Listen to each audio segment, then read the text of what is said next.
안녕하세요. 미국주식론 대학의 미전입니다. 11월 27일 오늘의 미국주식 뉴스를 시작합니다. 오늘도 변함없이 미국 주식 투자의 정석을 지키고 있는 미전에 오신 것을 환영합니다. 오늘은 공지 말씀 하나를 전달드리면서 시작을 하도록 하겠습니다. 멤버분들께는 제가 월요일날 이미 공지를 해드렸는데요. 그에 앞서서 오늘 중요한 일이 하나 있습니다. 수요일 11월 27일은 미국의 동부 시간으로 8시 30분에 10월 달에 대한 근원 PC 물가지수 보고서가 발표되거든요. 9월 달에는 전년 대비 2.7% 상승한 바 있습니다. 오늘 물가지수 발표 내용은 굉장히 중요합니다. 왜냐하면 트럼프가 당선되면서 사실상 경제가 리세션에 빠질 것이다. 이러한 예상은 거의 없어졌잖아요. 따라서 이제는 좀 관세도 올리고 또 경기 부양을 할 텐데 또 지나치게 이렇게 경제가 뜨거워지면 물가가 다시 상승하면 어쩌지? 이러한 걱정이 되고 있거든요. 따라서 오늘 발표되는 PC 물가 지수가 굉장히 중요한 지표가 될 수 있습니다. 아무쪼록 인플레이션이 잠잠해지는 이런 모습을 보이면서 증시가 다시 힘을 낼 수 있는 원동력이 되었으면 합니다. 자, 어쨌든 오늘 전해드릴 내용은 그게 아니고요. 목요일 날 11월 28일은요. 추수감사절 연휴를 맞이해서 미국 주식시장이 휴장을 합니다. 그리고 또 하나 금요일 날 11월 29일은 그 유명한 블랙 프라이데이잖아요. 미국의 연말 쇼핑 시즌이 공식적으로 시작되는 날이죠. 그런데 미국 증시 역시도 오후 1시에 조기 마감될 예정입니다. 그래서 이틀 연속으로 제가 볼 때는 미국 주식 뉴스를 진행하기에는 조금 자료가 부족할 가능성이 높거든요. 그래서 목요일, 금요일 이렇게 이틀 동안 오늘의 미국 주식 뉴스는 쉬도록 하겠습니다. 대신에 특별한 컨텐츠를 준비하고 있는데요. 여러분들이 좋아하실 만한 컨텐츠니까 오늘의 미국 주식 뉴스가 쉬는 기간에도 미준 방송은 계속해서 함께 해주셨으면 합니다. 자, 그러면 11월 27일 준비된 오늘의 미국 주식 뉴스 바로 시작합니다. 오늘도 어제 미국 증시 시황을 정리할 차례인데요. 오늘은 그에 앞서서 소중한 구독자분, 멤버분께서 남겨주신 댓글을 읽으면서 시작을 하도록 하겠습니다. 영화보는 사자라는 아이디를 쓰시는 분이고요. 항상 인트로 말씀이 중심을 잡아주는 것 같아서 너무 좋습니다. 멤버십에 가입한 영화보는 사자입니다. 복리에 대해서 궁금한 점이 있습니다. 주식에서 복리가 적용된다는 건 사고 팔고를 자주 해야 그만큼 복리의 혜택을 받는 건가요? 장기 투자자는 복리의 적용을 받지 못하는 건가요? 부끄러운 질문이지만 헷갈리네요. 항상 감사드립니다. 라고 짧은 질문을 남겨주셨습니다. 사실상 지금까지 비슷한 질문이 굉장히 많이 올라왔었는데요. 오늘은 좀 반대의 질문이었습니다. 왜냐하면 많은 분들께서 어떻게 생각하고 계시냐면요. 사고팔고를 자주 하면 복리의 혜택을 받지 못한다. 이렇게 주장하시는 분들도 계시거든요. 그래서 굉장히 흥미진진한 주제이기 때문에 제가 조금 신경을 써서 엑셀을 가지고 좀 설명을 드려보도록 하겠습니다. 한 가지 시나리오를 준비했는데요. 우리의 투자 자금, 원금이 1,000만 원이라고 가정을 하고요. 두 번째로 추가 투자 자금은 없다라고 가정을 하겠습니다. 하지만 대부분의 투자자분들은요. 아마 한 달에 100만 원씩, 150만 원씩, 200만 원씩 이렇게 추가로 투자 자금을 늘려나가겠죠. 그렇게 되면 여기에 나와 있는 시뮬레이션보다는 훨씬 더 좋은 결과를 만들어낼 수 있다. 이렇게 보시면 됩니다. 세 번째로 투자 수익률 역시도 가정을 해야 되잖아요. 저 같은 경우는 미준 첫 번째 방송에서 제가 자신 있게 공표했던 것처럼 투자 수익률을 연 20%로 유지하겠다. 이러한 원대한 포부를 계속해서 지켜보도록 하겠습니다. 자, 여기 보시면 투자 1년차, 2년차, 3년차 제가 시간이 지남에 따라서 우리가 투자했던 1,000만 원이 어떻게 변화하는지 쭉 한번 시뮬레이션을 돌려봤는데요. 자, 여기에서 일단 우리가 복리의 혜택을 받는다 이럴 때 그 복리가 무슨 의미인지 잠깐 설명을 드리도록 하겠습니다. 우리가 연 20%의 수익을 얻는다 이렇게 얘기했잖아요. 그 얘기는 1,000만 원을 투자하게 되면 1년 이후에 1,000만 원이 1,200만 원이 된다는 얘기죠. 20% 수익을 얻었으니까요. 자, 그런데 2년 차를 보시면요. 원래는 2년 차니까 20%, 20%, 40% 올라가는 게 정상입니다. 따라서 1,000만 원이 1,400만 원이 돼야 되는데 여기 보시면요. 복리의 효과 때문에 1,440만 원이 되잖아요. 40만 원이 더 올라갔죠. 그리고 3년 차를 보시면요. 20 더하기 20 더하기 20이니까 1,000만 원이 1,600만 원이 되는 게 맞는데 복리의 효과로 인해서 1,600만 원 대신 1,728만 원이 됐습니다.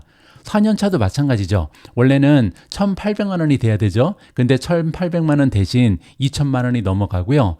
마지막 5년 차를 보시면 20 더하기 20 더하기 20 더하기 20 더하기 20 이렇게 복리가 아니라면 원래는 100% 올라가는 게 맞잖아요. 따라서 2,000만 원이 맞는 숫자인데 여기 보시면 계속해서 복리의 혜택을 받을 수 있기 때문에 2,000만 원이 아니라 투자 자금이 2,488만 원으로 올라간다. 이걸 우리가 복리의 혜택이라 그럽니다. 자, 그런데 한 가지 가정이 있죠. A 주식에만 장기 투자한다. 이렇게 보실 수가 있는데요.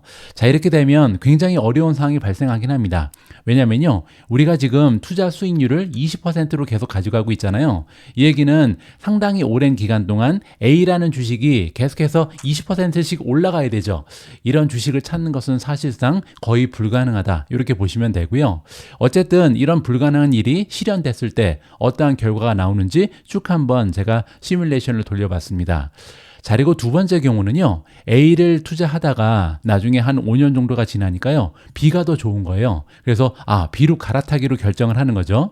자, 그런데 여기서 보시면 5년 차까지는 A를 갖고 있었기 때문에 2,488만 원이 똑같잖아요. 그리고 B 주식으로 갈아타도 계속해서 20%의 수익을 올린다면 A에만 투자할 때랑 B에 투자할 때 이 수익률이 다를 리가 없습니다. 투자 자금이 똑같이 올라가는 게 정상이죠. 그리고 B에 투자하다가 나중에 5년 정도 지나서 C가 더 좋아 보여서 C로 갈아탄다 해도 결과는 마찬가지입니다. 그렇게 해서 D로 갈아타고 E로 갈아타고 계속해서 또 다른 종목을 발굴해서 투자 자금을 다고 해도 복리의 효과를 누리지 못할 이유는 하나도 없는 거죠. 자, 그래서 30년이 지나가게 되면요. 우리가 투자했던 1,000만 원은 무려 23억 7,376만 원이 되고요. 이 결과는 한 종목에 장기 투자했거나 아니면 계속해서 4848을 해도 똑같은 결과를 만들어낼 수 있습니다. 한 가지 이제 중요한 점은요. 물론 이렇게 장기적으로 투자할 때 계속해서 연 20%의 수익을 낼 수 있어야 된다. 이렇게 가정이 들어가는 거고요. 제가 볼 때는 연 20%를 달성하기 위해서 가장 효율적인 전략은 물론 모멘텀 투자다. 저는 이렇게 믿고 모멘텀 투자 전략을 구사하고 있습니다.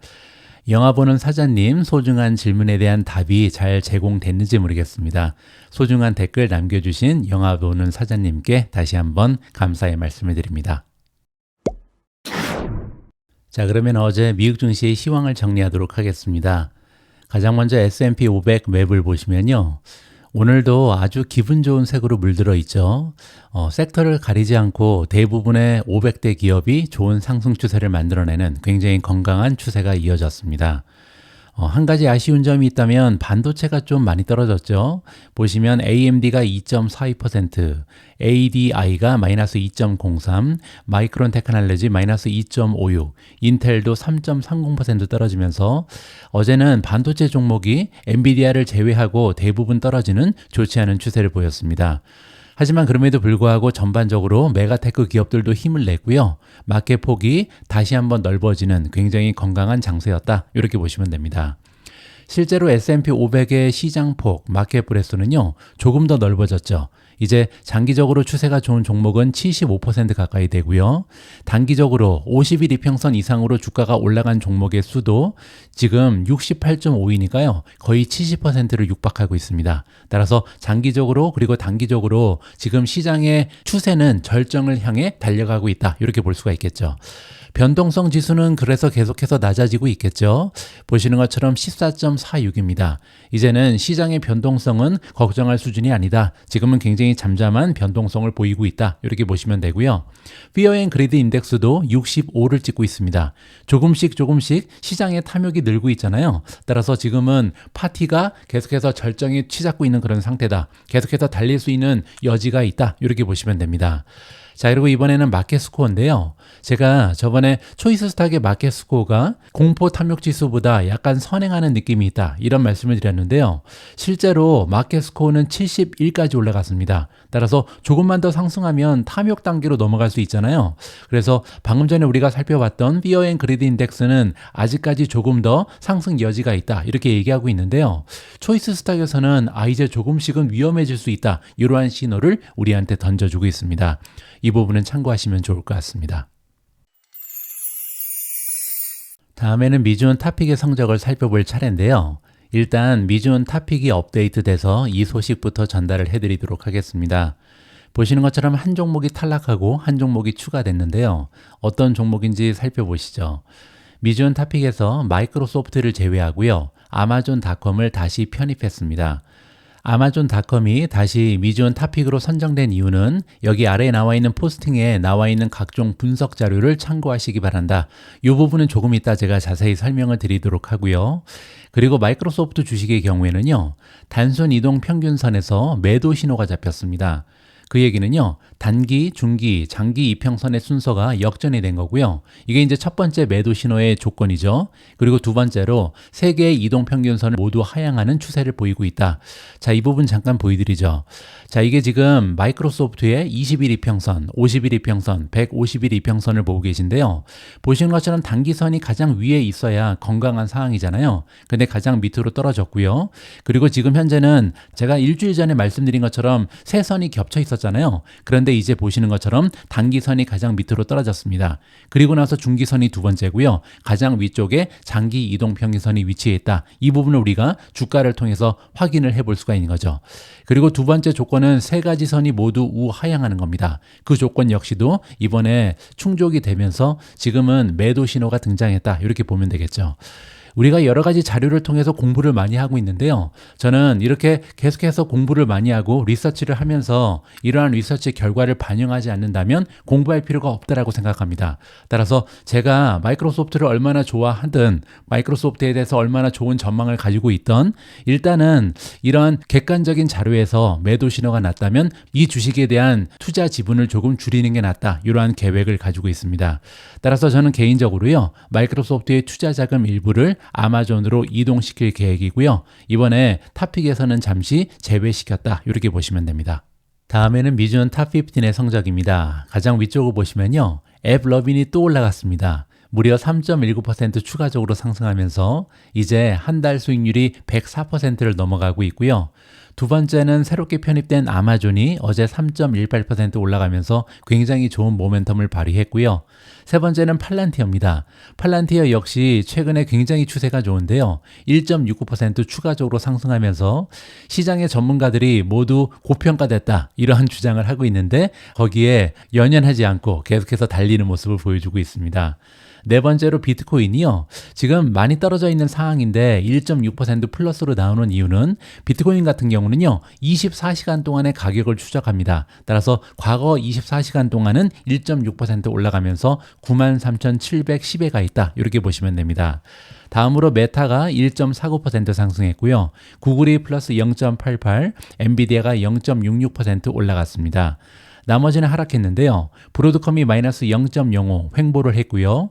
테슬라가 마이너스 0.11, 타이완 세미컨덕터 마이너스 0.67, IWM이 마이너스 0.73, TNA가 마이너스 2.2, 우버 마이너스 2.53, 제타가 마이너스 5.78, 마지막으로 비트코인을 추종하는 프로시얼즈 울트라 비트코인 ETF가 8.62% 하락하면서 가장 좋지 않았습니다. 오늘 방송에서는 가장 먼저 아마존 이야기를 좀 해야 될 것 같습니다. 오늘부로 미주온 탑픽에 다시 포함이 됐잖아요. 이번에 읽어드릴 기사가 하나 있는데요.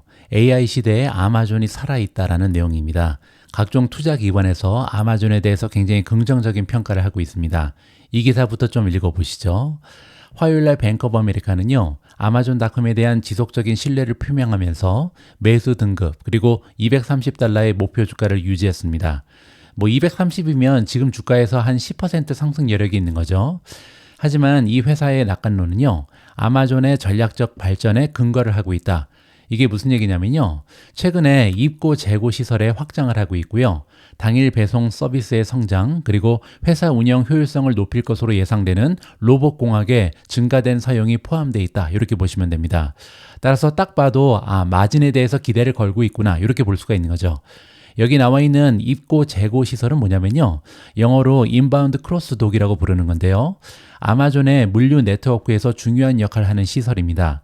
아마존의 유통 네트워크의 첫 단계라고 보시면 되는데요. 상품을 이제 받아서 물류센터로 보내기 위해서 준비하는 곳이다. 이렇게 보시면 됩니다. 다른 이커머스 기업은 가지지 못한 굉장히 럭셔리한 퍼실리티다. 이렇게까지 이해가 가능하고요. 상품이 운송 및 보관에 소요되는 시간을 줄여주면서 아마존 물류센터에 더 빨리 도착할 수 있게 도와주는 역할을 한다. 이렇게 보시면 됩니다. 자, 어쨌든 최근에 이러한 입고 크로스독이 계획되고 있다. 더 많이 증설하고 있다. 이렇게 보시면 됩니다. 뱅크 오브 아메리카의 분석가에 따르면요. 아마존의 입고 시설 확장 초기 단계를 간주해 있다. 따라서 가면 갈수록 입고 시설이 점점 더 늘어날 것이다. 이렇게 얘기하는 거고요. 더 많은 입고 크로스독이 계획돼 있고 올해 첫 번째 완전 자동화 로봇 시설이 출시될 예정이라고 합니다. 이제는 물류센터를 완전히 로봇이 운영한다. 사람이 거의 할 일이 없다. 이러한 식으로 우리가 이해해 볼 수가 있는 거고요. 게다가 향후에 더 많은 12세대 로봇 시설이 가동될 것으로 예상이 나와 있습니다. 그렇죠. 가면 갈수록 공장들은 다 로봇화된다. 이렇게 보시면 되고요. 이러한 발전 덕분에 아마존은 전통적인 물류센터에 비해 운영 비용을 낮출 것으로 전망해 볼 수가 있겠습니다. 그리고 특히 글로벌 이커머스 부분에서 아마존은요, 여전히 마진 개선의 기회가 있다라고 합니다. 아마존의 비즈니스는 크게 세 가지로 나눕니다. 첫 번째는 미국, 캐나다를 포함한 북미고요. 두 번째는 인터내셔널, 글로벌 이커머스, 그리고 세 번째는 우리가 잘 알고 있는 클라우드 비즈니스, AWS죠. 자, 그 중에서 지금 얘기하는 것은요, 글로벌 이커머스 부분인데 광고를 제외한 글로벌 이커머스 마진은요, 아직까지는 마이너스입니다. 따라서 광고 덕분에 마이너스를 가까스로 면하는 수준이다. 이렇게 볼 수가 있겠죠. 자, 그런데 이는 광고를 제외한 북미 이커머스 마진인 플러스 1.6%보다 크게 낮은 수치다. 따라서 지금은 적자를 보이고 있는 비즈니스 부분이다. 이렇게 보시면 되겠죠. 그런데 앞에 나와 있는 것처럼 가면 갈수록 시설이 업그레이드되고 로봇을 많이 활용하게 되면요, 마진이 올라갈 수 있는 여유가 생기게 된다. 이렇게 이해가 가능합니다. 따라서 뱅크 오브 아메리카는요, 아마존이 글로벌 이커머스 비즈니스의 수익성을 향상시킬 수 있는 잠재력을 가지고 있다. 지금 이렇게 주장을 하고 있는 거죠. 결론적으로 뱅크 오브 아메리카는요, 올해의 진전을 바탕으로 아마존의 리테일 마진이 시장 예상을 상회할 잠재력이 있다. 이렇게 믿고 있고요. 2025년 광고를 제외한 리테일 마진이 무려 90베이시스 포인트, 이 얘기는 거의 1%포인트 가까이 확대될 것이다. 이렇게 전망을 제시하고 있습니다. 최근에 다른 소식으로는요, 트루이스트 시큐리티가 강력한 소비자 환경 그리고 광고 및 아마존 웹 서비스의 예상 수익 확대를 인용하면서 아마존 주식에 대해서 매수 등급을 다시 한번 유지했다라고 합니다. 이 회사 역시도 아마존의 공격적인 투자 전략이 미래 성장의 핵심 동인이 될 것이다. 이렇게 언급하고 있습니다. 따라서 뱅크 오브 아메리카도 그렇고요. 트루이스트 역시도 지금 아마존이 쉬지 않고 계속해서 인프라를 확대하는데 이 부분이 굉장히 긍정적이다. 이렇게 지금 이야기를 하고 있는 거죠. 다음에는 시티입니다. 시티 역시도 비용에 민감한 소비자를 위한 새로운 할인 상점 아마존 하울에 대해서 얘기하는데요. 이렇게 저가용 이커머스를 새롭게 출시했고요. 물론 이제 아마존닷컴 옆에 붙어 있다. 이렇게 보시면 됩니다. 인공지능 스타트업인 엔트로픽에 대한 두 번째 수십억 달러 규모의 투자를 고려하고 있다는 소식 이후에 아마존에 대한 매수 등급을 다시 한번 유지했습니다. 따라서 지금 인공지능 쪽도 그렇고 이커머스 쪽도 그렇고 쉬지 않고 그들의 투자를 넓혀나가는 모습을 아마존이 보여주고 있는 거죠. 자, 다음에는요, 레드번 아틀란틱이라는 투자 기관인데요. 이 기관 역시도 아마존닷컴 주식에 대해서 목표 주가를 기존의 225에서 235로 상향 조정하면서 매수 평가를 재확인했습니다. 자, 레드번 아틀레틱에 따르면요, 생성형 인공지능, 제너러티브 AI에 대한 초기 열광은 이제 사그라들었다. 그러니까 얼마 전까지만 해도 인공지능이라는 단어가 붙으면 무조건 주가가 올라갔잖아요. 이제는 더 이상 그렇지 않다는 거죠. 이제 시장의 관심은요, AI 생태계에서 지속 가능한 경쟁력을 가진 기업들로 옮겨가고 있습니다. 그리고 AWS는요, 포괄적인 수직 통합 전략을 통해서 시장 지위를 계속 강화하고 있는 것으로 보인다. 자, 여기 나와 있는 수직 통합 전략은 뭐냐면요, 테슬라를 생각하시면 됩니다. 처음부터 끝까지 비즈니스의 단계별로 모든 것을 다 투자하고 있다. 이렇게 보시면 되죠. 마찬가지로 AWS의 발전은 한 영역에 국한되지 않는다. 따라서 모든 것을 다 동시다발적으로 발전시키고 있다. 이렇게 보시면 되죠. 전체 제품 스택에 걸쳐서 진전을 이루고 있고요. 이 회사는 AWS의 강력한 네트워크 인프라와 점점 더 경쟁력이 있어지는 AI 가속기, 이거는 이제 AI 칩을 얘기하는 거죠. 이러한 장점이 굉장히 많은 기업이다. 따라서 지속적인 성종이 가능하다. 이렇게 이야기하고 있습니다. 분석가는 또한 엔트로픽의 빠른 시장 점유율 증가가 AWS의 지배적 위치를 강조하는 요인이다. 이렇게 지적을 하고 있는데요. 마이크로소프트 같은 경우는 우리가 잘 알고 있는 것처럼 오픈 AI에 투자를 하고 있고요. 아마존은 엔트로픽에 걸고 있습니다. 따라서 엔트로픽의 존재감이 올라가면 올라갈수록 AWS한테도 이러한 성장의 잠재력이 강화될 수 있다. 이렇게 우리가 이해를 해볼 수가 있는 거죠. 자, 그리고 12월 2일부터 6일까지 다음 주에 개최될 예정인 Reinvent 2024 컨퍼런스를 언급하고 있는데요. 이 행사는 아마존의 AWS가 1년에 한 번씩 개최하는 굉장히 규모가 있는 행사다. 이렇게 보시면 됩니다. 이번에는요, 특히 AI 가속기와 네트워킹 분야에서 중요한 발전이 발표될 것으로 예상이 나와 있다. 따라서 굉장히 커다란 호재를 발표하면서 주가가 힘을 받을 것이다. 이러한 예측이라고 생각하면 좋을 것 같습니다. 자, 마지막으로 파트너십 측면에서도 건전한 파트너십이 많이 발생하고 있는데요. 최근에 아마존 그리고 IBM은 기업들의 인공지능 사용 확대를 위한 협력 확대를 발표했다. 긍정적인 소식이 더해지고 있습니다. 자, 물론 이렇게 긍정적인 기사 하나 때문에 제가 아마존을 탑픽으로 올리진 않았겠죠. 자, 그러면 어떠한 이유를 가지고 이번에 아마존이 탑픽으로 다시 등극했는지 여기에 대한 이야기를 좀 드려볼까 합니다. 자, 첫 번째로요, 아마존의 펀더멘탈을 좀 보도록 하겠습니다. 11월 26일 날 보유에서 강력 매수로 퀀트 등급이 상향 조정됐습니다. 여기 보시는 것처럼 5점 만점에 4.98을 받고 있거든요. 스트롱 바이죠. 자, 밸류에이션이 D고요. 그로스 성장세는 A-, 수익성은 A+, 모멘텀이 B, 그리고 마지막으로 어닝에 대한 전망치는 A-입니다. 따라서 밸류에이션이 D로 올라가면서 드디어 스트롱 바이가 나왔다. 이렇게 보시면 되는데요. 아마존의 밸류에이션 잠깐 보시죠. 뭐 그렇게 싼 주식은 아닙니다. PER을 포워드로 보시면 39.37이 나오는데요. 자, 중요한 의미가 있습니다. 왜냐면 제가 아마존을 굉장히 오랫동안 투자한 투자자 중에 한 명인데요. 40 이하로 PER이 떨어지는 것을 보는 것은 굉장히 드문 일입니다. 따라서 지금은 역대 PER 중에 굉장히 낮은 수준이다. 이렇게 보시면 되고요. PEG도 마찬가지죠. 1.7이잖아요. 1.7도 지금 역대 굉장히 낮은 수준으로 떨어지는 상황이다. 2.0 이하로 떨어지는 것은 굉장히 드물다. 이렇게 이해해 보면 좋을 것 같습니다. 자, 그리고 결정적으로요, 컨센서스 수정 추세가 너무나 좋습니다. 자, 컨센서스라는 것은 시장의 전망치잖아요. 아마존이 향후에 발표될 것으로 기대하고 있는 어닝에 대한 전망치가요, 계속해서 우상향하고 있다는 것을 여기서 확인해 볼 수가 있는데요. 지난 3개월 동안 여기 보시면 EPS를 올려서 상향 조정한 횟수는요, 무려 51회입니다. 굉장하죠. 단 3개월 만에 51번이나 이 어닝에 대한 전망치가 올라간 겁니다. 그리고 그 옆에 보시면요, EPS가 하향 조정된 건은 단 한 건도 없었습니다. 따라서 지금 시장의 대부분의 애널리스트가 아마존의 어닝은 계속해서 생각보다 더 많이 올라갈 것이다. 이렇게 긍정적인 견해를 제시하고 있는 겁니다. 매출도 마찬가지인데요. 매출의 전망치를 상향 조정한 횟수는 47번이고요. 그리고 다운 리비전한 것은 6번에 불과하기 때문에 매출 역시도 생각한 것보다 훨씬 더 좋은 어닝 결과가 발표될 것이다. 이러한 식으로 지금 기대감이 올라가고 있는 상황입니다.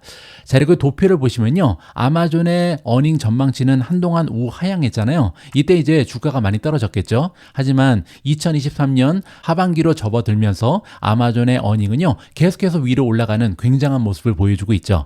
자, 예를 들어서 2024년에 대한 어닝 전망은요, 과거 6개월 동안 무려 12.7%나 증가했고요. 과거 3개월 동안은 8.3, 그리고 한 달 동안도 7.8% 추가적으로 올라갔다. 이렇게 보실 수가 있고요.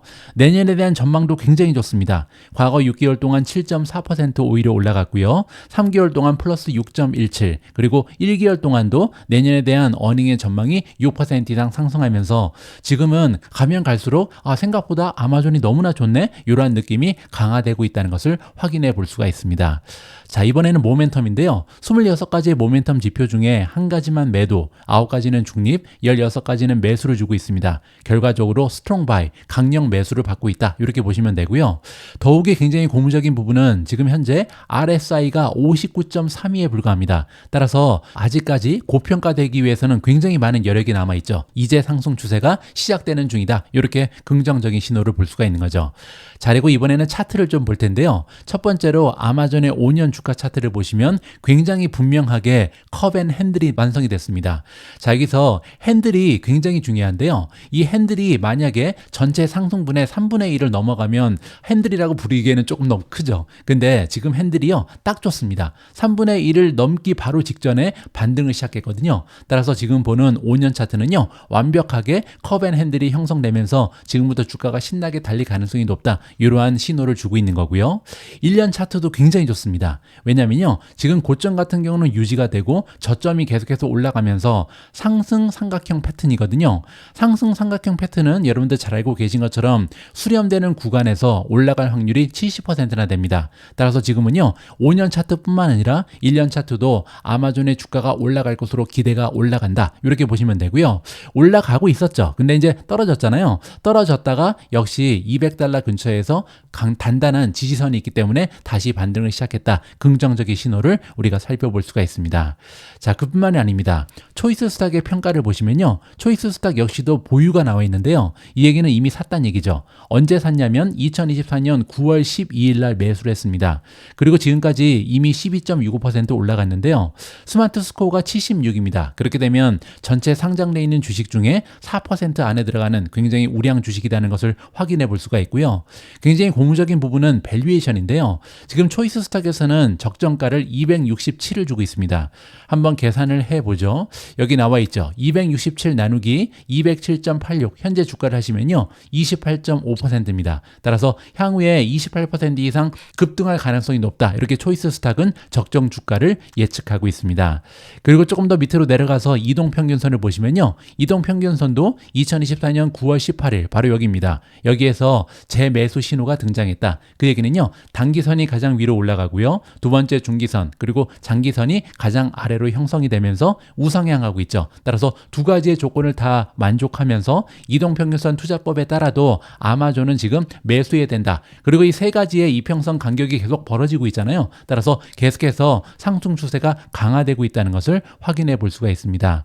자, 이거는 여러분들 잘 알고 계신 것처럼 지수 이동평균선이고요. 밑으로 내려가서 단순 이동평균선을 봐도 마찬가지입니다. 물론 매수 신호가 조금 늦게 나오긴 합니다. 10월 27일 날 나왔는데요. 앞에서 살펴봤던 초이스 스탁의 지수 이동 평균선은 9월 18일 날 재매수 신호가 처음으로 등장을 했고요. 밑으로 내려가서 보시면 investing.com이 제공하는 단순 이동 평균선에서도 재매수 신호가 등장했고요. 그때는 10월 27일 바로 이 부분입니다. 따라서 지금은 여러 가지 지표가 아마존에 대해서 굉장히 좋은 추세다. 이렇게 지금 짚어지고 있는 거죠. 자, 따라서 이렇게 여러 가지 근거를 제시하면서 저는 아마존 주식을 다시 미지온 탑픽으로 올렸다. 이러한 식으로 정리를 해드리겠습니다. 제가 운영하고 있는 유료 프로그램인 미지온 올인원 멤버십에는요, 미지온 추천 컨텐츠라는 게 존재합니다. 미지온 추천 컨텐츠는 제가 일주일에 보통 한 70개 정도의 컨텐츠를 제공해 드리고 있거든요. 그러다 보니까 멤버분들 중에 이렇게 많은 컨텐츠를 모두 다 읽어보실 수 없는 분들도 많이 계십니다. 그래서 제가 공유하고 있는 프로그램의 컨텐츠 중에 이 부분은 정말 중요하니까 꼭 한번 읽어보셨으면, 이러한 컨텐츠는요, 제가 미지온 추천 컨텐츠라고 명명을 하면서 좀 강조를 해드리고 있다. 이렇게 보시면 됩니다. 자, 그리고 오늘도 굉장히 중요한 컨텐츠 하나를 여러분들께 소개를 드릴 예정인데요. 이 컨텐츠를 보시기 전에 혹시 아직까지 AI가 트럼프를 만났을 때 이 방송 보지 않으신 분들께서는요, 며칠 전에 제가 보내드렸습니다. 11월 20일이었죠. 그때 방송을 한번 참고하셔서 여기에 대해서 무슨 얘기를 했는지 이걸 한번 시청해 보시고, 그리고 나서 오늘 방송을 보시면 조금 더 이해가 빨리 가실 수 있다. 이렇게 말씀을 드리고 싶습니다. 이번에 추천 컨텐츠의 제목은요, 반도체 시대가 가고 소프트웨어 시대가 오고 있다. 이러한 내용으로 이해가 가능합니다.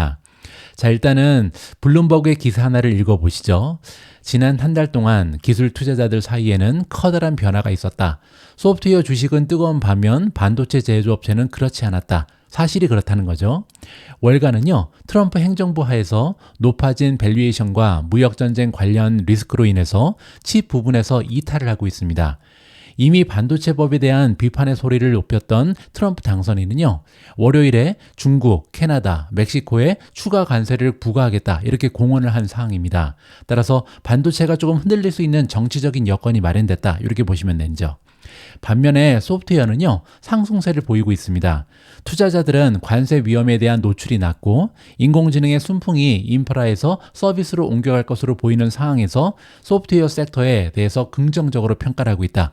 이 부분은 제가 AI가 트럼프를 만났을 때 이 기사에서 자세히 설명을 드렸죠. 따라서 지금까지는요, 인공지능이 훈련 단계에 있었는데 이제는 애플리케이션으로 넘어갔다. 추론 단계이기 때문에 앞으로는 인프라뿐만 아니라 서비스 쪽에 기대를 걸어볼 만하다. 이러한 주장을 여러분들께 공유드린 적이 있습니다.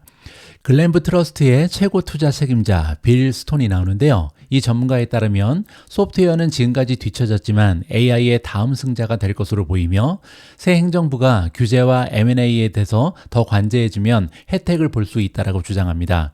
하지만 반대로 반도체, 특히 AI 칩에는 좋은 소식이 너무나 많았기 때문에 불확실성이 커진 상황에서 이제는 밸류에이션이 너무 가파르게 상승했다라고 부정적으로 평가를 하고 있습니다. 자, 여기 보시면요, 소프트웨어가 반도체 주식을 많이 쫓아왔죠. 지금 ETF 가지고 비교를 하고 있는데요. 하나는 반도체 ETF고요. 밑에 나와 있는 빨간색 선은 소프트웨어 ETF입니다. 소프트웨어 ETF는 상당히 오랜 기간 동안 횡보를 했는데요. 이제 막 돌파를 시작하고 상승 추세에 있다. 이렇게 보시면 되고요. 반도체는 엄청나게 가파르게 상승을 했다가 지금은 조금 좋지 않은 상황이 연출되고 있다. 이렇게 이해가 가능하겠죠. 최근 기업의 어닝 보고서는 이러한 투자 심리의 변화를 강조하고 있는데요. 일단 데이터 분석 소프트웨어 회사 스노우플레이크의 주가는 견조한 전망에 힘입어서 급등을 했고요. AI 소프트웨어에 대한 수요가 팔란티어의 폭발적인 실적 발표에 힘을 실어준 바가 있습니다. 그리고 마지막으로 엔비디아는요, 호실적에도 불구하고 투자자들을 흥분시키지 못했다. 주가가 오히려 떨어졌잖아요. 11월 현재까지 소프트웨어를 추적하는 주요 상장지수 펀드 ETF는 16%나 상승을 했습니다. 따라서 1년 만에 가장 커다란 한 달 상승률을 기록하는 중이고요. 반면 반도체 펀드는 이번 달에 2% 미만으로 상승했습니다. 블룸버그 인텔리전스의 데이터에 따르면요, 소프트웨어 ETF로의 자금 유입도 칩 펀드를 훨씬 앞지르고 있다. 따라서 지금 시장의 자금이 이 반도체를 떠나서 소프트웨어 쪽으로 움직인다는 것을 우리가 통계적으로 살펴볼 수가 있는 거죠. 다음에는 제프리즈의 주식 트레이딩 디렉터 마이클 툼인데요. 이 전문가는 이러한 성과가 소프트웨어 대 반도체의 사상 최대 기록이라고 얘기합니다. 따라서 반도체에 비해서 소프트웨어가 이렇게까지 좋은 적이 없었다는 거죠. 그럼에도 불구하고 이러한 변화는 상대적 성과에 대한 10년 차트에서 거의 표시가 나지 않는다. 따라서 과거 10년 동안 반도체가 소프트웨어를 완전히 눌러버렸기 때문에 지금 소프트웨어가 반짝하고 있지만 실질적으로 10년 차트를 보면 아직까지는 소프트웨어가 반도체를 따라가려면 멀었다. 이렇게 얘기하는 거죠. 그 얘기는 반대로 추세가 계속될 여지가 있다. 이렇게 우리가 이해해 볼 수가 있는 거죠. 순환의 정도는 트럼프 정부 하에서 상황이 어떻게 전개되는지에 따라 달라질 것이다. 이번에는 페이서 ETF 디스트리뷰터 숀 오하라 사장의 의견이고요. 관세와 관련해서 칩 제조업체에 많은 불확실성이 있다. 이렇게 주장합니다. 특히 칩 주식이 이미 AI 관련 랠리를 크게 벌렸기 때문에 변동성이 커질 가능성이 있고요. 동시에 AI 소프트웨어에 대해서 더 많은 관심이 집중될 것으로 보인다. 따라서 지금 많은 전문가들이 계속해서 반도체 주식보다는 소프트웨어가 조금 더 전망이 긍정적이다. 이렇게 지금 주장을 하고 있는 거죠. 지금까지 AI 테마는 소프트웨어 회사보다 칩 제조업체에 훨씬 더 많은 혜택을 주었고요. 기업들은 기술을 이행하는 데 필요한 칩과 서버에 돈을 쏟아부었다. 따라서 인공지능 붐이 지금 한동안 지속되고 있지만 실제로 돈을 많이 번 기업은요, 엔비디아, 그리고 뭐 슈퍼마이크로 컴퓨터, 델 컴퓨터, 뭐 이런 정도가 전부다는 얘기죠. 따라서 지금부터는요, 소프트웨어와 서비스가 AI 성장의 변곡점을 맞이할 다음 분야가 될 수 있다. 이제는 소프트웨어, 애플리케이션 쪽에 우리가 기대를 걸어볼 만하다. 이러한 주장이 대두되고 있습니다. 동시에 AI 거래의 첫 번째 주요 수요자가 된 칩 제조업체의 주가가 너무 비싸 보인다 이렇게 얘기하는데요. 필라델피아 반도체 지수는 예상 수익의 24배까지 PR이 올라갔습니다. 그리고 10년 평균이 18배이기 때문에 지금 과거 평균에 비해서 너무나 밸류에이션이 확장됐다 이렇게 지금 얘기하는 거죠. 이는 역풍이 불면, 그 얘기는 이제 악재가 발생하게 되면요 더 큰 하방 리스크를 의미할 수 있고, 또한 엔비디아의 어닝 반응을 보면 이 섹터를 계속 끌어올리기 위해서는 더 커다란 호재가 필요하다. 밸류에이션이 높다고 해서 주가가 떨어지는 않습니다. 하지만 밸류에이션이 높게 되면요 악재가 발생하다면 주가가 많이 떨어지고요, 만약에 호재가 발생해도 엄청난 호재가 아니면 주가가 잘 올라가지 않는다, 이러한 문제가 생기게 되는 거죠. 하지만 확실히 반도체 주식은 여전히 인기 있는 성장 분야고요. 블룸버그 인텔리전스에 따르면 칩 기업의 수익은 2025년에 40% 증가할 것으로 예상이 나와 있습니다. 반면 소프트웨어 그리고 서비스 산업은요 약 12% 성장할 것으로 전망이 된다. 따라서 아직까지 내년의 성장 전망을 보면요 소프트웨어보다는 반도체에 집중하는 것이 맞죠. 근데 여기에서 과연 소프트웨어가 전반적으로 12% 성장하지만 그 중에 이제 치고 나오는 그런 기업들이 있을 거 아니에요. 팔란티어가 첫 번째로 치고 나왔고요. 이제는 팔란티어 외에 어떠한 기업들이 있는지 우리가 살펴볼 필요가 있다. 이러한 식으로 이해를 하면 좋을 것 같습니다. 소프트웨어 쪽에 대한 다음 커다란 테스트는요. 12월 초 세일즈포스가 결과를 발표하는 12월 초에 있을 예정이다. 따라서 세일즈포스는요. 대표적인 애플리케이션 종목이죠. 따라서 AI 소프트웨어 기업이 만약에 좋은 결과를 발표하게 되면 이쪽으로 많은 관심이 집중될 가능성이 높다. 따라서 세일즈포스의 어닝 결과가 전반적인 소프트웨어 쪽의 미래를 담당한다. 이렇게 보시면 되겠죠. 미주호 증권의 기술 부분 전문가인 조던 클라인에 따르면요. 세일즈포스는 새로운 인공지능 에이전트 제품을 홍보하기 위해 공격적으로 채용도 진행하고 있다고 합니다. 따라서 굉장히 좀 미래 비즈니스가 좋아 보인다. 잠재력이 있기 때문에 이렇게 채용을 확대한다. 이렇게 우리가 좀 기대를 해볼 수가 있는 거죠. 이 회사의 강력한 실적이 이 분야의 랠리를 유지하는데 커다란 도움이 될 것이다. 따라서 12월 초에 있을 세일즈포스의 어닝 결과를 다 함께 지켜볼 필요가 있을 것 같습니다. 선거 이후의 기술 투자자들은요, 훨씬 더 많은 소프트웨어 그리고 핀테크를 소유하고 훨씬 더 적은 반도체를 소유해야 하는 어려움에 직면해 있다. 지금까지는 투자 자금이 굉장히 좀 반도체에 많이 들어가 있잖아요. 이러한 투자 자금을 옮기는 작업이 녹록지 않다. 이렇게 보시면 됩니다. 만약에 이러한 움직임을 놓치면 일부 투자자는 나쁜 위치에 놓이게 된다. 지금은요, 반도체에 올인하면 안 된다. 이러한 의미로 해석이 가능합니다. 자, 지금부터 몇 가지의 수치를 좀 보여드릴 텐데요. 일단 SOXX 이거는요 iShares Semiconductor ETF입니다. 필라델피아 반도체 지수를 추정하는 ETF다. 이렇게 보시면 되는데요. 모멘텀이 너무나 좋지 않습니다. 여기 보시면 스트롱 셀이 나와 있잖아요. 26가지의 모멘텀 지표 중에 16가지가 매도를 주장하고 있고요. 10가지는 중립입니다. 따라서 굉장히 초라한 성적표를 보여주고 있는데요. 그 중에서도 가장 좋지 않은 부분은 뭐냐면 여기 보시면 200일 이평선이 다 깨졌습니다. 현재 주가는 200일 이평선보다 밑으로 떨어져 있잖아요. 200일 이평선은 제가 항상 말씀드린 것처럼 장기적인 추세를 지키는 선입니다. 따라서 장기적인 추세선이 깨졌다는 것은요. 조만간 주가가 반등하기에는 조금 어려움이 있다. 한동안 이러한 약세가 지속될 가능성이 높다. 이렇게 이해를 해볼 수가 있겠죠. 자, 이번에는 1년 주가 차트인데요. 1년 주가 차트도 좋지가 않습니다. 자, 지금 SOXX의 1년 주가 차트가요. 삼각형을 만들고 있는데요. 이렇게 고점이 떨어지고 저점이 올라가는 삼각형을 대칭형 삼각형이라고 부릅니다. 그리고 대칭 삼각형은요. 보통 만나는 지점에서 올라갈 확률이 50% 그리고 떨어질 확률이 50%거든요. 따라서 반반의 확률이기 때문에 만나는 지점에서 올라가는지 아니면 하락하는지 이걸 보고 투자자들은 대응을 해야 된다. 이렇게 보시면 됩니다. 자, 그런데 지금 현재 SOXX의 대칭 삼각형은요. 사실상 대칭이라고 보기는 좀 어려움이 있죠. 왜냐면요. 고점의 하락 추세는 굉장히 가파르잖아요. 근데 저점의 상승 추세는 굉장히 둔화된 상황입니다. 따라서 대칭형으로 보기에는 조금 무리가 있고요. 오히려 하락형 삼각형이 아닌가 이렇게 우리가 볼 수가 있겠죠. 따라서 떨어질 확률이 지금 상승할 확률보다는 조금 더 많아 보인다는 것이 저의 개인적인 해석입니다. 자, 마지막으로 SOXX의 이동평균선을 보실 텐데요. 이동평균선 같은 경우는 인베스팅을 보셔야 됩니다. 왜냐면 초이스 스탁에서는 ETF에 대한 이동평균선은 나오지 않고 있거든요. 자, 보시는 것처럼 여기에서 지금 매도 신호가 발견이 되죠. 자, 11월 15일이었습니다. 따라서 최근에 SOXS ETF에 대한 매도 신호가 처음으로 등장했다. 이 부분을 확인해 볼 수가 있는 거고요. 자, 이번에는 반대로 소프트웨어 쪽을 좀 보도록 하겠습니다. IGV라는 ETF가 나오는데요. IGV는 iShares Expanded Tech Software Sector ETF라고 보시면 됩니다. 보시는 것처럼 모멘텀이 좋죠. 26가지 지표 중에 3가지는 매도고요. 9가지는 중립, 14가지는 매수를 가리키고 있습니다. 자, 그리고 지금 현재 주의할 점은요. Relative Strength Index가 75입니다. 따라서 과매수됐기 때문에 기술적인 조정은 가능하다. 하지만 추세는 굉장히 좋다. 이렇게 이해가 가능하겠죠. 자, 그리고 5년 주가 차트도 굉장히 좋은데요. IGV의 5년 주가 차트는 전형적인 상승 패턴인 컵 앤 핸들을 완성하고 급등하는 추세를 보이고 있는 상황입니다. 자, 그리고 1년 주가 차트를 보시면요. 1년 주가 차트도 굉장히 좋죠. 왜냐하면 여기부터 여기까지 IGV는요. 지금 9개월 이상 박스권에 머물렀습니다. 박스권에서 위로 올라가게 되면 굉장히 상승 추세가 가속화될 수 있고 만약에 밑으로 돌파를 하면 하락 추세가 가속화될 수 있는데요. 다행히 IGV 같은 경우는 지금 10월 초에 상승 돌파가 성공이 됐죠. 따라서 급등 추세를 보이는 중이다. 이러한 식으로 이해가 가능합니다.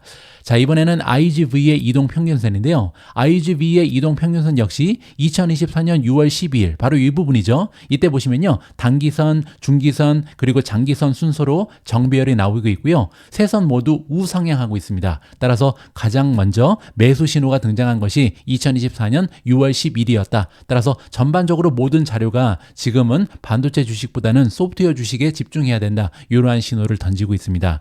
자, 그렇기 때문에 최근에 미주은 채널에서도요. 여러분들 기억하실 텐데 제가 반도체 주식 몇 개를 뺐잖아요. 마이크론 테크놀로지 그리고 AMD였죠. 두 종목을 탑픽에서 제외하고 지금은 소프트웨어 종목을 조금 더 추가할 예정이다. 이렇게 저의 계획을 말씀드릴 수가 있을 것 같습니다. 바로 앞에 기사에 따르면요. 지금부터는 우리가 반도체에 대한 비중을 좀 줄이고요. 대신에 AI 애플리케이션의 수혜를 받고 있는 최고의 소프트웨어 기업을 찾아서 좀 투자 비중을 늘릴 필요가 있을 것 같습니다. 자, 그러면 정말 많은 소프트웨어 기업들이 있는데 이 중에서 AI의 대표적인 수혜주에는 어떤 것들이 있는지 굉장히 궁금해지잖아요. 그래서 이번에는 또 다른 미준 추천 컨텐츠를 하나 읽어드리도록 하겠습니다. 이 기사는 조금 기간이 됐습니다. 최신 기사는 아니고요. 어쨌든 화려하게 컴백한 최고의 성장주에 대한 이야기를 다루고 있습니다. 바로 스노우플레이크인데요. 스노우플레이크의 주가는 3분기 실적이 애널리스트들의 예상치를 상회한 후 지난주 목요일에 무려 31% 이상 급등했습니다. 그리고 분석가들은요. 더 많은 상승이 있을 것으로 긍정적인 전망을 제시하고 있고요. 지난주 수요일에 스노우플레이크 경영진은요. 연간 제품 매출 전망을 34억 3천만 달러로 상향 조정했는데요. 그렇게 되면 기존의 33억 6천만 달러에서 거의 30% 가까이 성장한 굉장한 수치입니다. 따라서 가면 갈수록 지금 미래에 대한 전망이 굉장히 밝아 보인다. 이렇게 지금 경영진이 얘기하는 거죠. 이 회사는 또한 수요일에 아마존이 지원하는 인공지능 스타트업인 엔트로픽과 파트너십을 맺을 계획이다. 이렇게 발표를 했고요. 자, 그리고 CEO인 스리다르 라마스와미에 따르면요. 스노우플레이크가 연방 정부와 관련된 비즈니스를 성장시킬 수 있다. 이렇게 힌트를 줬습니다. 따라서 민간 부분뿐만 아니라 지금부터는 연방 정부 쪽의 비즈니스도 따올 것이다. 이렇게 암시를 한 거죠. 골드만 애널리스트 하시 란가는요. 스노우플레이크에 대해 매수 등급을 재차 부여하고요. 목표 주가를 주당 220달러로 유지했습니다. 그렇게 되면요. 지난주에 129.12에서 70% 이상의 상승 여력이 있다. 이렇게 보시면 되는데요. 지금 현재 스노우플레이크가 171까지 올라갔습니다. 171이면 얼마나 지금 상승 여력이 있는지 다시 한번 봐야겠죠. 220 나누기 171 하면요. 뭐 아직까지도 28.7% 정도는 더 올라갈 수 있다. 따라서 굉장히 높은 목표 주가가 형성된 거죠. 여기 보시면요. JP 모간 그리고 다른 다양한 주식 기관에서도 지금 스노우플레이크에 대해서 굉장히 긍정적인 전망을 제시하고 있다. 이렇게 지금 보시면 되고요. 지금부터는 저의 개인적인 의견을 좀 드리도록 하겠습니다. 아마 많은 분들께서 기억하실 텐데요. 2024년 3월 초에 저는 168.23달러에서 스노우플레이크를 전량 매도한 적이 있습니다. 바로 이 그림이죠. 이때 15주 남아 있던 거를 완전히 정리했거든요. 그때 이제 추세가 계속해서 악화되고 있었죠. 자, 이렇게 미중 포트폴리오에서 탈락됐던 스노우플레이크의 주가는요, 108달러까지 떨어진 적이 있습니다. 모멘텀 투자의 장점이 바로 이거죠. 주가가 떨어질 때 팔면 그 이하로 계속해서 떨어지는 경향이 있거든요. 따라서 108달러 부근에서 바닥을 찍고 다시 3월초 수준까지 올라갔다. 이제는 우리가 팔았던 가격까지 다시 올라왔잖아요. 자, 그리고 2025년부터는 인공지능을 등에 입은 애플리케이션, 즉 소프트웨어 기업이 시장을 주도할 것이라고 믿고 있는 제 입장에서는 매우 반가운 소식이다. 자, 이 주식이 다시 반등했기 때문에 이제는 다시 매수할 수 있는 시점이 다가온 것이 아닌가, 저는 이렇게 보고 있습니다. 향후 스노우플레이크가 팔란티어의 경우처럼 시장에서 AI 애플리케이션 수혜주로 인정받을 수 있을지, 이 여부에 대해서 우리가 자세히 모니터링할 필요가 있고요. 자, 그리고 스노우플레이크뿐만 아니고요. 제가 제2의 팔란티어를 찾기 위해서 계속해서 모니터링하고 있는 여러 가지 AI 애플리케이션 주식들이 있는데요. 뭐 가령 예를 들어서 세일즈포스, UiPath, 테슬라, 인투이트, 어도비, 크라우드 스트라이크, 데이터독, 에블러빈, 제타, 이런 종목들이 지금 AI의 수혜를 받을 수 있는 소프트웨어, 애플리케이션 종목들의 전형적인 예다. 이렇게 보시면 됩니다. 물론 이 밖에도 애플리케이션은 굉장히 많기 때문에 계속해서 학습하고 리서치할 필요가 있다. 이렇게 보시면 되고요. 자, 참고로 스노우플레이크의 주식 모멘텀을 좀 보도록 하겠습니다. 이거 역시도 과거 데이터이기 때문에 이걸 보면 안 되겠죠. 직접 한번 들어가서 확인을 해 보시죠. 자, 여기 보시면 트레이딩 뷰가 있잖아요. 트레이딩 뷰로 이동해서 우리가 테크니컬을 클릭하면 지금 현재 스노우플레이크의 모멘텀을 볼 수가 있는데요. 26가지 지표 중에 7가지는 매도고요. 5가지는 중립, 그리고 14가지는 매수를 주장하고 있습니다. 따라서 모멘텀이 굉장히 뛰어난 상황인데요. 문제는 RSI가 80을 넘어갔습니다. 70을 넘으면 과매수인데 지금 과매수돼도 조금 심하게 과매수된 거죠. 따라서 이 현상을 살펴봤을 때 스노우플레이크가 좋은 주식인 건 맞는데요. 조만간 기술적인 조정이 나타날 수도 있기 때문에 조금 천천히 여유 있게 들어가는 것도 하나의 방법이 될 수 있겠다. 저는 개인적으로 판단을 하고 있습니다. 뭐 그러다가 급등하면 못 들어가는 거죠. 자, 다음에 계속해서 한번 읽어보시죠. 밑으로 내려가서 1년 주가 차트를 잠깐 보실 텐데요. 1년 주가 차트를 보시면 너무나 빠르게 급등을 했는데요. 여기 단단한 지지선이 하나 있습니다. 저는 개인적으로 170달러가 하나의 지지선 역할을 하고 있다. 따라서 이 이하로 떨어지는 것은 굉장히 어려워 보이는데요. 지금 RSI가 굉장히 높기 때문에 한번 떨어졌다가 반등을 할지 지켜볼 필요가 있을 것 같습니다. 다음에는 스노우플레이크의 어닝 전망치 수정 추세인데요. 지금까지 스노우플레이크의 주가 흐름이 좋지 않았던 이유가 여기 나와 있죠. 계속해서 어닝의 전망이 감소하고 있었잖아요. 자, 그런데 이러한 전망치의 하향 조정 추세가 드디어 상승으로 바뀌었습니다.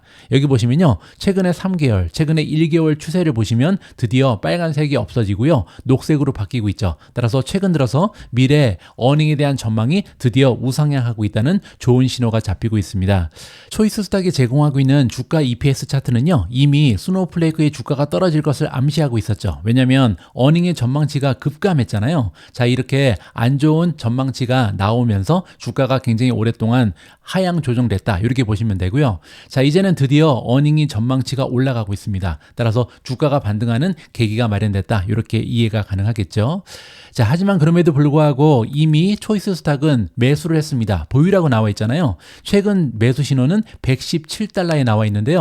지금 현재 주가가 167이기 때문에 굉장히 빠르게 스노우플레이크를 매수한 것을 살펴볼 수가 있고요. 10월 29일 날 매수한 이후에 아직까지 보유 상태를 유지하고 있다. 이렇게 보시면 됩니다. 자, 그리고 밑으로 내려가서 이동평균선을 잠깐 보시죠. 이 자료는 11월 24일 거였기 때문에 이거 역시도 업데이트 상황을 좀 보도록 하겠습니다. 초이스 스탁으로 들어가서 스노우플레이크를 한번 찍어보죠. SNOW 아니면 스노우플레이크 한글로 입력을 하셔도 주식을 찾을 수가 있고요. 자, 스노우플레이크 아직까지 보유죠. 그래서 매수 신호가 117에 나왔고요. 지금 그 이후에 45.98%나 급상승을 해버린 상황입니다. 자, 그리고 밑으로 조금 더 내려가서 지금 현재 지수 이동 평균선의 모습을 좀 살펴보시죠. 바로 여기에 있습니다. 가장 위쪽에 녹색은 지금 21 이평선이죠. 그리고 그 다음에 나와 있는 게 아직은 120 20일입니다. 따라서 중기선이 아직 두 번째로 올라가지는 못했는데요. 지금 세 선의 모습을 보시면 세 개 모두 우상향하고 있잖아요. 따라서 조만간 이 지수 이동 평균선은 스노우플레이크에 대해서 매수 신호가 발생할 가능성이 굉장히 높아 보인다. 이러한 식으로 마무리를 해드리겠습니다. 11월 27일 오늘의 빅주식 뉴스는 여기까지입니다. 오늘 방송도 마지막까지 함께 해주셔서 감사합니다. 방송 앞부분에서 미리 공지드린 것처럼 내일 목요일 그리고 금요일까지는요. 오늘의 미국 주식 뉴스를 쉬도록 하겠습니다. 대신에 특별 방송이 여러분들을 찾아갈 텐데요. 이틀 동안 제가 준비한 특별 방송도 많은 분들께서 시청해 주셨으면 하는 바람을 가져봅니다. 오늘 방송도 소중한 멤버분께서 남겨주신 후기를 읽으면서 마무리하도록 하겠습니다. 동글이잖아 라는 예쁜 아이디를 쓰시는 멤버분께서 남겨주신 후기고요. 안녕하세요. 토론토에 사는 동글이잖아입니다. 저는 미주님이 인도네시아에서 호텔 지배인과 유튜브를 함께 하실 때부터 매일 시청하고 회원으로 가입한 지는 2달 됩니다. 매주 5일 아침마다 미주님 채널 시청하는 것이 제 하루의 시작의 낙이고 새로운 노티스가 올라올 때마다 읽느라고 바쁘고 제일 먼저 저한테만 알려주시는 것 같아 느낌이 너무 기분이 좋아요. 미주님 매매 현황 알려주시는 것도 감사하고 제일 좋은 건 누구보다 진심이고 좋은 정보 주시려고 열심히 노력하는 게 느껴져서 더욱더 믿음이 가요. 감사해요.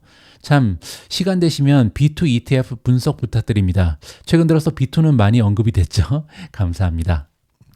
우리 모두가 미국 주식 투자로 은퇴하는 그날까지 다 함께 화이팅입니다.